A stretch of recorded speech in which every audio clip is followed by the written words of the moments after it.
እግዚአብሔር አንተ ቤት ሲያርፍ ምን የለህም ብሎ ነው የሚፈልግልህ የጠየቅከውን አይደለም የሌለህን ፈልጎ ይሞላዋል ምን የላትም ሲለው ልጅ የላትም ሲለው ጥራት አለው መታ በሩ ጋር ቆማ አቤት አለችው የእስራኤል አምላክ የዛሬ ዓመት ወንድ ልጅ ይሰጥሻል ሲላት አሜን አይደለም ያለችው ባሪያህን እንዳታታልላት ተጠንቀቅ እግዚአብሔር በእውነት ያብስለን አያምራችሁም እንደዚህ አይነት አቋም ሪሲቭ እንዳታረገኛለች ውለታ ውላልኛለች ብለህ ቤቴ አሳርፋኛለች ውሃ ሰጣኛለች ብለህ ያልተባለውን ነገር ብለህ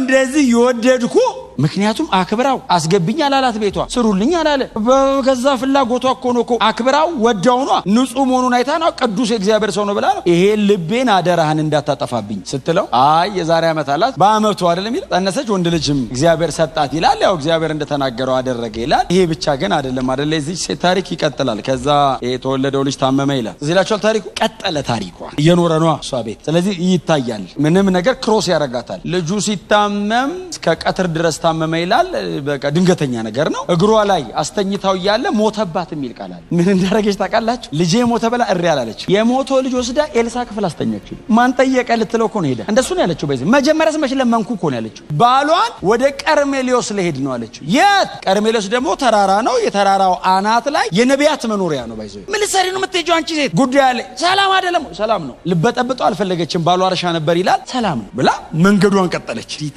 አይነት ዲተርሚን ጫካኝ አንተ ልጅ ሞቶ እንዴ ሞቶ አይደለም ታሞ ከምንም ነው የሚበጠብጠ ሞቶ ጸጥ ብላ ታቃለ ሎሎ ይነዳል እቋንጨና የሚያገኛት ሰላም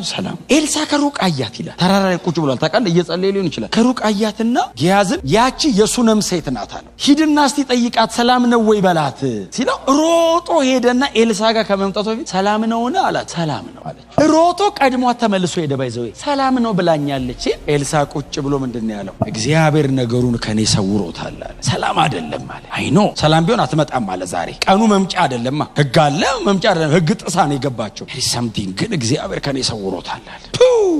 እንዴት ያስተምራል ይከፈል ሁሉንም አያቁም የሚል ትምርት አያስተምራችሁ ሁሉንም አታቁም የሚል ትምርት የለው ተማሩ እንደዚህ አይነት ነገር ከኔ ሰውሮታል አለ እግዚአብሔር ነው ገላጭ ይያለን ነው ማወቅ ፈልጊ አላቅም እግዚአብሔር ነው ይሄ አንደኛ ጴጥሮስ እኮ ነው አይደል ነቢያት በገዛ ትንቢት በገዛ ፈቃድ አይመጣም የሚለው እኮ ነው አይ ደብቆኛል አለ ያልኩት ሁሉ የሚሆንልኝ አይደለም እኔ ያለው ሁሉ የሚሆንለት እግዚአብሔር ብቻ ነው ሮጣ መጣችና እግሩ ስር ወደቀች እኔ መጀመሪያስ መች ጠየቅኩ አለችው መች ጠየቅኩ መች ልጅ ስጠኛልኩ አንተው ራስ አይደለም ወይ የሰራዊት ጌታ እግዚአብሔር ያልከኝ ታዲያ ምንድነው አላት ልጁ ሞቷል ስትለው ኤልሳን በትሬን ያዝና ሩጥ አለ ሩጥ ሲለው ሴትዮዋ አልሄድም አለችው እንዴት አንተ ራስና ወደ ቤት ሲገባ ብላቴናው ሞቶ አልጋው ላይ ተኝቷል ከዛ ያው በሩን ዘጋ ይላል ዘጋና ብላቴናው ላይ ተጋደመበት ይላል ተጋደመ እኔ ገርመኛል ግን ብሉይ ኪዳን አንተኑ ልምምዳቸው አሰራር ነው ባይዘው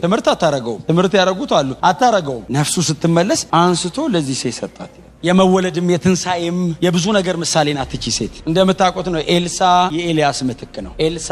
ኢያሱና ኢየሱስ የሚለው ስም ተመሳሳይ ነው ድነትና አዳኝ የሚል ትርጉም ነው ያለው የሚቀጥለው ኪዳን ምሳሌዎች ሆነው ገብተዋል የመጀመሪያውን በማስረጀት ነው የተገለጡት እና እዚህ ሴት ቤት የተከናወነውም እግዚአብሔር ኤፌሶን ምዕራፍ 2 ላይ ያለው ነው ቀጥታ በጣም ብዙ የአዲስ ኪዳን ጸሐፍት የሚያዛምዷቸው ኤፌሶን ምዕራፍ 2 ላይ ካለው ጋር ነው የሚያዛምዱት የመወለድ ምሳሌ ያደርጋል ቀጥሎ ደግሞ ከሞት የመነሳት የትንሳኤ ምሳሌ ሆኖ እዚህ ሴት ቤት እግዚአብሔር ወንጌል ይሰብካል አሳላፊ ሳይሆን አሳራፊ ብትሆኑ የበለጠ እግዚአብሔር ከናንተ ጋር ይሆናል ስታሳርፉ ጠልያችሁ አቅዳችሁ ፕላን አድርጋችሁ ሳይሆን እሱ ፈልጎ የሌላችሁን እያየ ይሰጣቸዋል ይሄ ብቻም አይደለም የመወለድም የመሞትም የመነሳትም ምሳሌ አድርጎ ነው እዚህ ሴት ቤት ይሄን ሁሉ ተአምር የሰራው አዲስ ኪዳናችን ላይ የሚሆነውን ብዙ ነገር በዚህ ሴት ቤት